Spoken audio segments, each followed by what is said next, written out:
Quem é Satanás? Quem é esse ser celestial que se opõe a Deus e sempre está atacando a igreja? Está armando ardis, preparando ali ciladas, tentando, lutando, guerreando contra a igreja do Senhor. Quem é esse ser tão misterioso, porém atuante e que aparece nas Sagradas Escrituras? Nós vamos ver quem é Satanás. A palavra Satanás, Hassatan, ou Satã no hebraico, está escrita aqui. Satã, que significa opositor, aquele que acusa, acusador, aquele que sempre está difamando. Essa palavra Satã está dizendo aquele que sempre está contradizendo, acusando, está sempre se opondo às coisas santas de Deus. Pode ser também Hassatan, aí tem que acrescentar um rei aqui na frente. Hassatan, o adversário, o acusador, Satã. Em grego, aqui é diabolos, foi traduzida na Septuaginta para diabolos. Diabolos. Aí seria diabo. Em português, diabo. Diabolos, que também é a mesma coisa. Opositor, aquele que se opõe, acusador, caluniador. Tudo que não presta está inserido nesse ser, porque de fato ele opera na mentira. Ele é o pai da mentira e desde sempre ele está pecando, desde o princípio ele peca. O próprio Jesus falou sobre isso. Mas há muitas teorias para vermos a origem desse ser celestial. Há várias teorias. A primeira teoria é que o próprio Deus criou Satanás.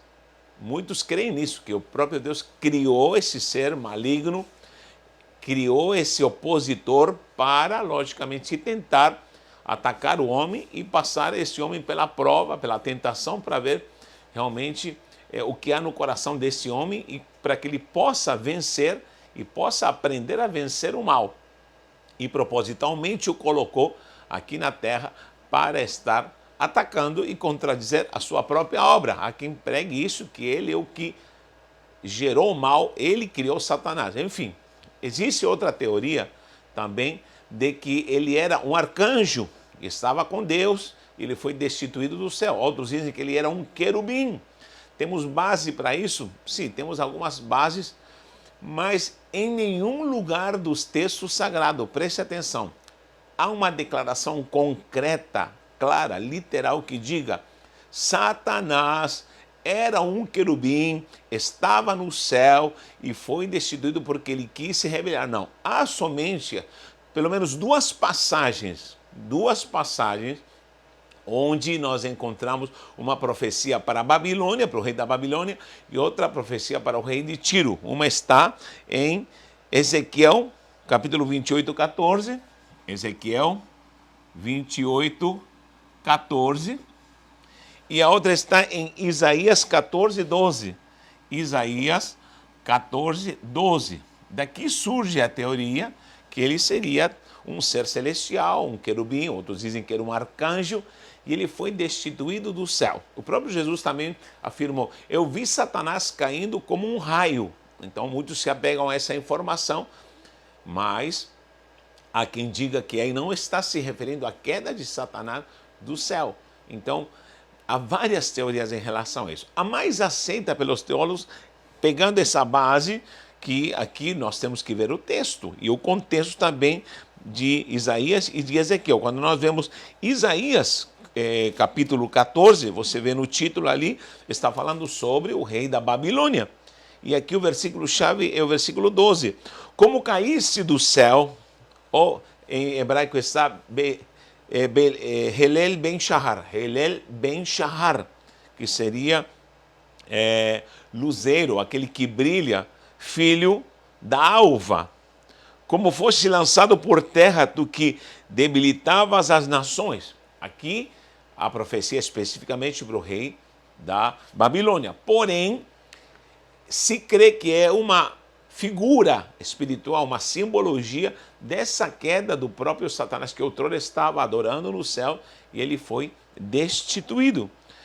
Essa ação nesse mundo sobrenatural no céu, aqui em Ezequiel 28, é apresentada aqui no versículo, principalmente versículo 14, que diz: tu eras querubim da guarda, ungido. Por isso alguém diz que ele era um querubim. Querubim da guarda ungido e te estabeleci e permanecias no monte santo de Deus, no brilho das pedras. Perfeito era nos teus caminhos, desde o dia em que foste criado até que se achou iniquidade em ti. Aqui a profecia especificamente para o rei de Tiro, porém se crê que ser uma simbologia, uma apresentação ao próprio querubim ungido, ao famoso Lúcifer, lembrando que essa palavra, sempre ensino que essa palavra literalmente não aparece nos textos sagrados. Lúcifer, essa palavra foi inventada na tradução da Vulgata em latim, porque ficou Helel ben Shahar, Helel ben Shahar, que seria luz, ao que brilha, filho da alva. Também está mal traduzido como estrela. Tem um estudo que eu falo sobre isso. É um estudo que eu explico bem o que significa Helel ben Shahar. E eu afirmo que, realmente, estrela da alva não pode ser, porque a estrela da alva é Jesus. A estrela da manhã é Jesus. Então, a palavra estrela não aparece nesse texto especificamente, como nós vemos aqui, como é traduzido em português. Então, temos aí Helel ben Shahar, aquele que brilha, filho da alva. Então, podemos dizer que talvez essa seja uma ideia da origem de Satanás, que estava no céu e se rebelou. Também há uma afirmação que diz em Apocalipse que o dragão pegou com a sua cauda uma terça parte dos anjos. Aí se crê também que seja uma apresentação simbólica da rebelião e levando uma terça parte dos anjos.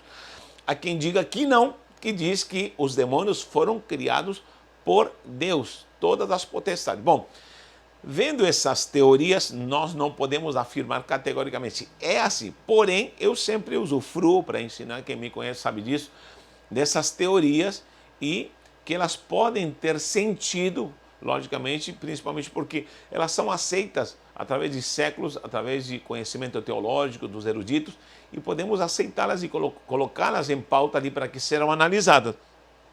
Agora, que existe Satanás, que existe um opositor, de fato ele existe, esse mundo tenebroso onde há potestades que estão trabalhando na maldade, que trabalham, que articulam, que preparam ciladas ardis contra os servos do Senhor e se opõem à obra de Deus. Vemos grandes batalhas espirituais ali, quando Miguel entra em batalha espiritual, quando você lê Daniel, vamos ver ações ali onde há guerra espiritual. Tudo é algo muito simbólico, porque é muito difícil traduzir, preste atenção, é muito difícil traduzir visões celestiais à letra, ao papel, para que nós a entendamos. Vamos dar uma ideia. Se uma pessoa que nunca viu a cidade, por exemplo, alguém que mora no meio da mata amazônica, alguém que nunca viu, e essa aldeia fica no meio da mata amazônica, nós pegamos ali alguém que pertence a essa tribo que nunca viu o homem branco. Nós pegamos ele e o colocamos numa grande cidade como Nova York, por exemplo, onde vai ver trem, onde vai ver automóveis, luzes, prédios. Meu Deus! E depois ele fica uma semana lá e colocamos de volta nessa aldeia na Amazônia ali, isolado de todo mundo. Como essa pessoa vai traduzir para os demais ali no meio da Amazônia o que viu? O que você viu? Olha, eu vi torres como se fossem grandes árvores iluminadas, ele iria falar. Vi como se fossem milhões de vagalumes, porque ele teria que usar uma linguagem da floresta para traduzir aquilo que viu. Escutei trovões, carros que andavam como trovões. Ele não iria saber traduzir ao pé da letra, e todo mundo aqui na selva iria, logicamente, interpretar com figuras ali do cotidiano dentro da selva amazônica. Não sei se você me entende. É mais ou menos isso que aconteceu com esses homens. Eles tiveram visões celestiais. O próprio Paulo diz, vi coisas que olhos nunca viram, ouvi coisas que não foram ouvidas aqui na terra, aquilo que nunca desceu ao coração do homem. O pessoal pensa que todo o contexto, o escrito de uma forma literal ali, nos textos sagrados, deve ser interpretado ao pé da letra. Não, querido, há muita coisa simbólica, muita coisa que é usada alegoria até daquele tempo. Então nós precisamos abrir a nossa mente e entender que há muita coisa que nós nunca entenderemos, porém temos uma noção espiritual. Que há um mundo tenebroso, que há um mundo espiritual, nós sabemos. E há um opositor, e há uma ação diabólica, e o próprio mundo, com toda a sua destruição, o próprio homem caído, pecaminoso, podemos ver a versão de Satanás. Porque há gente que me diz, olha, é fácil acreditar em Deus. Alguém já me disse, é fácil acreditar nesse teu Deus, né? Porque tem a Bíblia. A Bíblia é a versão de Deus. Quando há uma problemática, alguém que é equilibrado terá que ouvir os dois lados. Então nós temos só a versão de Deus, onde Deus diz que o diabo é mau. É o que muita gente já me disse. E eu disse, mas olha, não há necessidade de você ter a Bíblia de Satanás, uma versão. A versão de Satanás é só olhar para o mundo.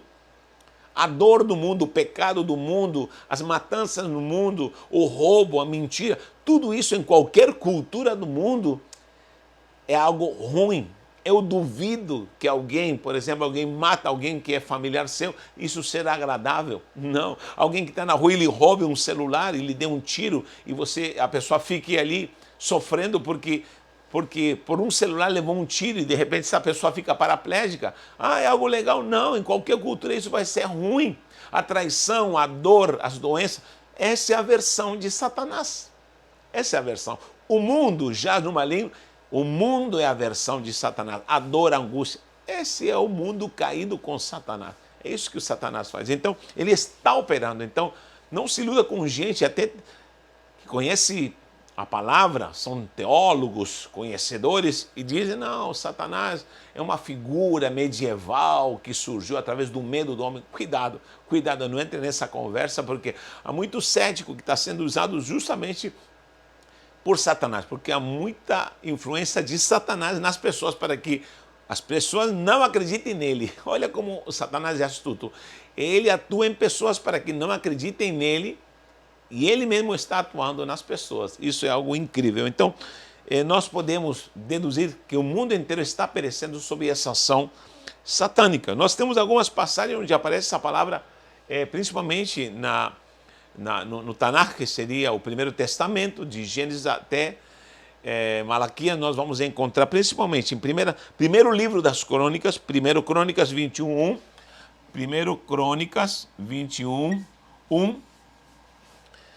Nós temos o Jó, fala bastante essa palavra, Ha-Satan, o Satã, o opositor, no capítulo 1, e o capítulo 2 de Jó aparece muito ali, Ha-Satan como acusador. Inclusive, o próprio Deus permitiu que tocasse em Jó. Salmo 109, 6. Salmo 109, 6. Os que me mandaram a mensagem, eu mandei o aplicativo. Se você não me mandou uma mensagem, eu te mando o aplicativo onde você encontra essas palavras aqui, essas palavras em hebraico, e você encontra a etimologia, é muito precioso. Se você não mandou, está aqui meu celular. Faltou o número 1, 991826111. Sempre falta o último, 6111, tá bom? 991826111. Você pode me mandar, eu te mando esse aplicativo para que você, logicamente, adquira na internet, e você pode ver a etimologia dessas palavras, tanto no grego como no hebraico. Esse aplicativo me ajuda muitíssimo, entre outras enciclopédias em hebraico, livros em hebraico que eu tenho. Então, é necessário ver essa base para que possamos entender onde esse opositor, esse Satanás, está literalmente descrito no hebraico original. Em Zacarias 3, olha, Zacarias 3, versículos 1 e 2. 1 e 2 aparece. Só nessa parte aparece literalmente a palavra, ou esse personagem, Ha-Satan. Ha-Satan. Agora, no Novo Testamento, na Brit Hadashah, nós vamos encontrar diabolos, o inimigo, Satanás, Beelzebu, as diversas colocações ou nomes que são dados no contexto bíblico. Nisso eu quero falar algo muito importante. Olha só, quem já me ouviu no meu Jesus sabe que eu não concordo, principalmente na cultura brasileira aqui, na cultura pentecostal brasileira, ou neopentecostal brasileira, algo que choca bastante quando a gente vem de fora. Eu sou chileno, vim para cá e choca bastante. É a igreja pentecostal ou neopentecostal usar os nomes do folclore, do misticismo, do ocultismo afro. Eu não tenho nada contra a cultura afro, porque também existe a cultura celta, europeia, existe a cultura oriental, existe a cultura mística aqui, de indígena. Cada um tem sua cultura, mas eu não acho que a igreja deve usar nomes de qualquer cultura pagã.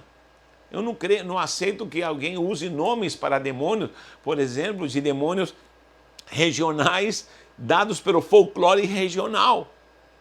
Então você vai para o Chile, lá tem nomes diferentes que são dados pelo paganismo. Eu não posso usar esses nomes. Não posso.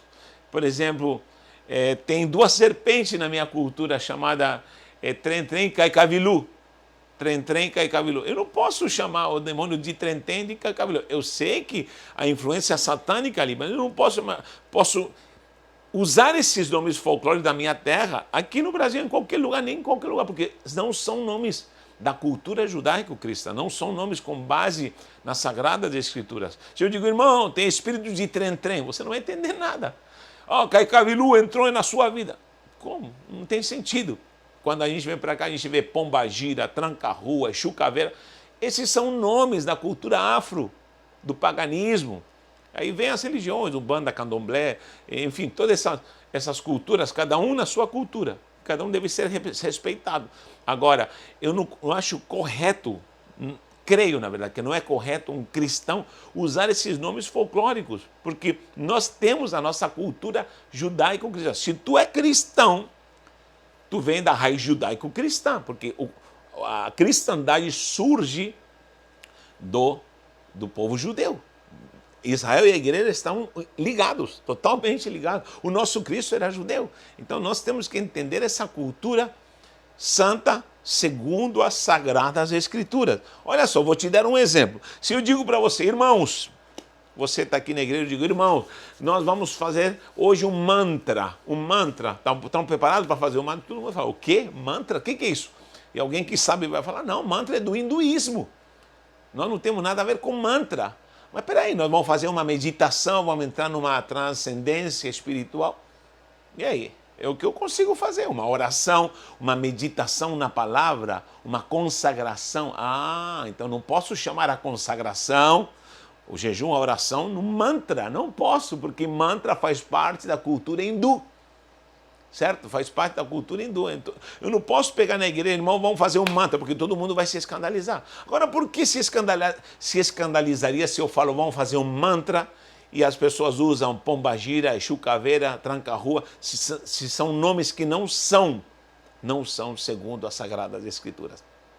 Outra coisa, se eu digo, irmão, esse mês vai ser o mês do Ramadã, nós vamos jejuar esse mês, vai ser o mês do Ramadã e Deus vai nos abençoar e vamos fazer o Ramadã. Então, o Ramadã não é dos muçulmanos? Claro, é dos muçulmanos, é o mês sagrado para eles, cada um com sua cultura, beleza. Agora, eu como cristão implantar o Ramadã dentro da igreja, vai ficar sem nexo. Então, aprendamos a dividir culturas, nós precisamos entender as raízes. Nós somos cristãos, nós somos filhos de Deus, nós temos como base, nenhum livro qualquer temos, a palavra de Deus como base e a nossa doutrina. Se você concorda, amém. Se você não concorda, sinto muito, mas isso deve ser falado, Então nós temos muito uma exploração hoje dessa questão da satanologia, onde se expulsa demônio, corrente disso, corrente do outro, Exu, caveira,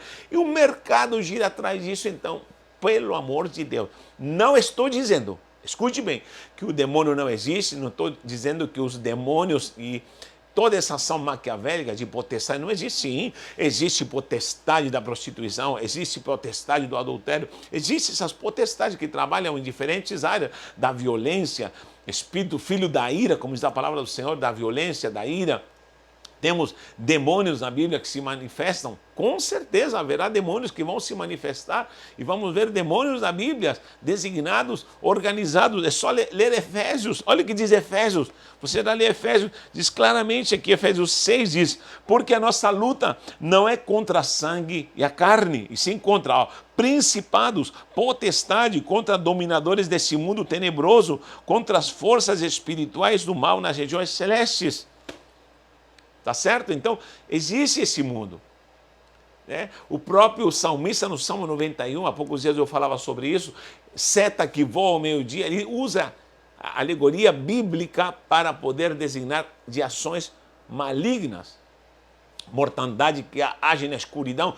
Há demônios que estão organizados de trabalho e se manifestam. E se eles se manifestam, temos que expulsá-los, repreendê-los. Como Jesus repreendeu demônios, temos autoridade como igreja para repreender e expulsar a Satanás, demônio, tudo isso tem que sair da vida espiritual, financeira, emocional, territorialmente. Há demônios, temos que expulsá-los. Há duas alas que são extremistas dentro da igreja, que são os que dizem, deixa Satanás para lá, você está exagerando, tudo é Satanás. Vamos olhar para Jesus, deixa Satanás tranquilo. Seria bom deixar Satanás tranquilo e vamos adorar a Deus e vamos ficar só no amor de Cristo. Seria muito bom. Por outro lado, tem a turma exagerada. Tudo é Satanás, tudo é demônio, tudo é tranca-rua, tudo é...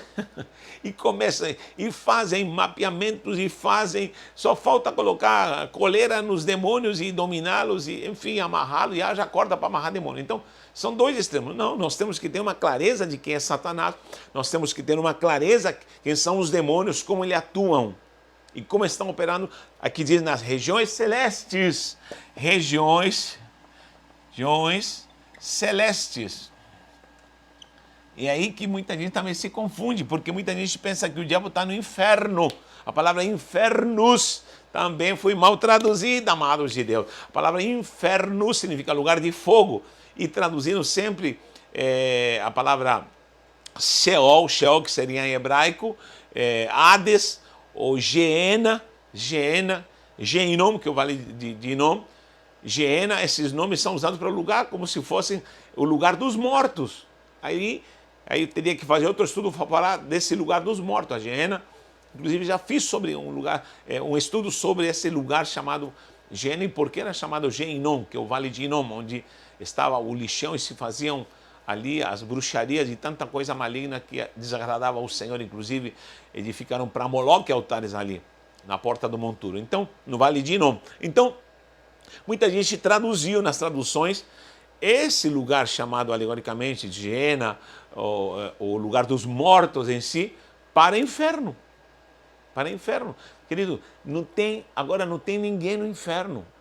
Ninguém pode ser lançado no inferno sem ser julgado. Ainda vai ter o juízo final.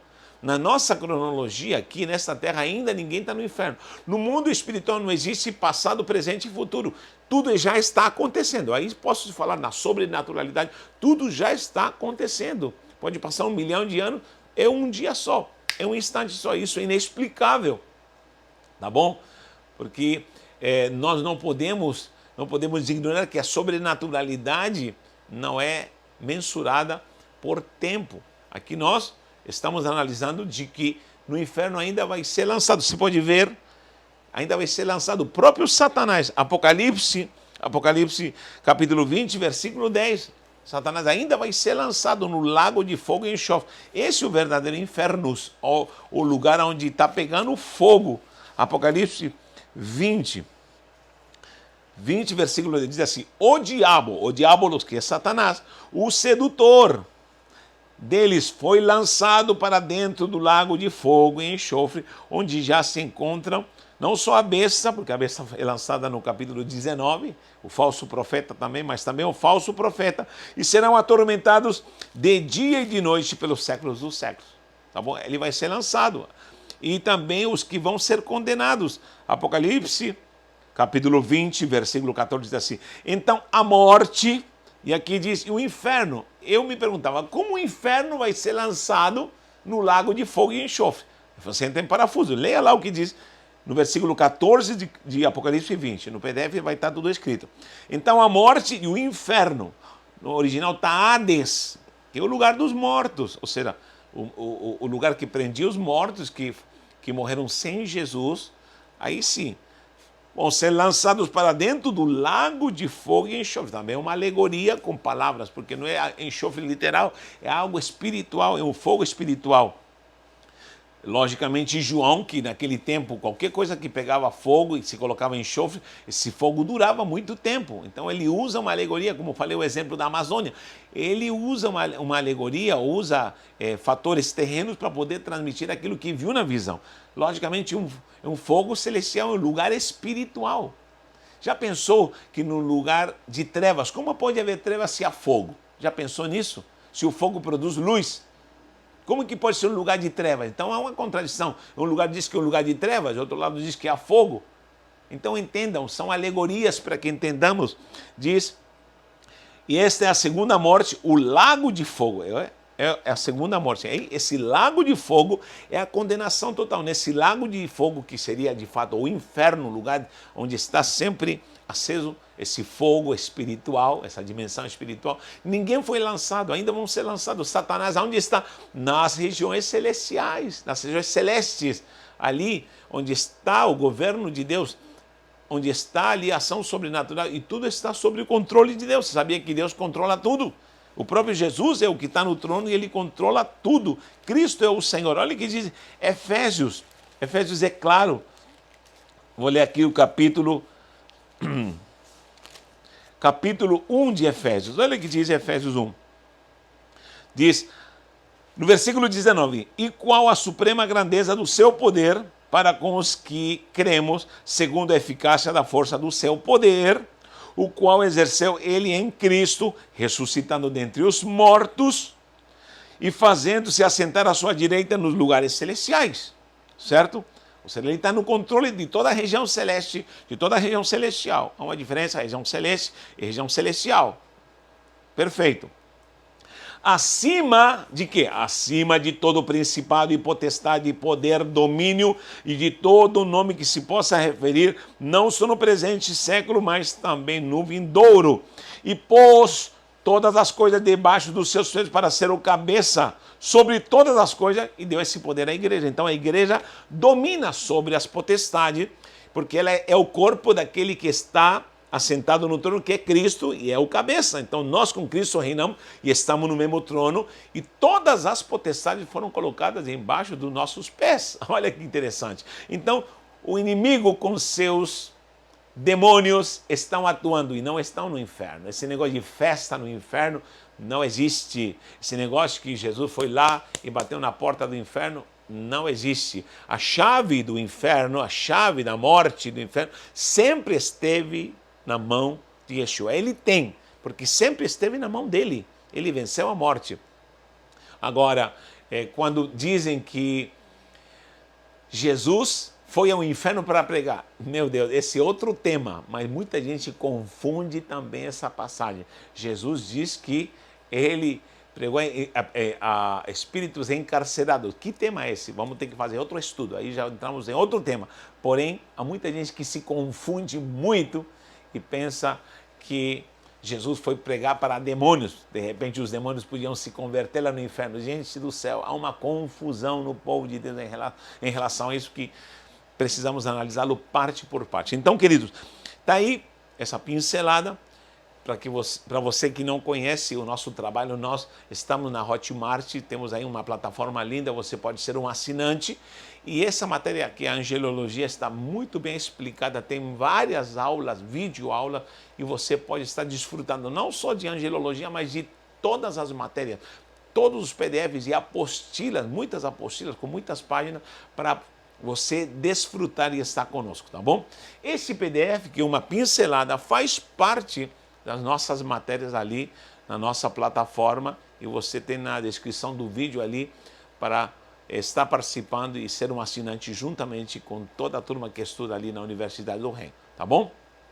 Também esse PDF dessa pincelada estará ali no canal do Telegram, para que sejamos juntos nos enriquecendo. Deus te abençoe, um abraço. Eu sei que a gente que aprecia esses estudos, se você gostou, dê um like, propague e vamos estar juntos nesse propósito. Um abraço em nome de Yeshua.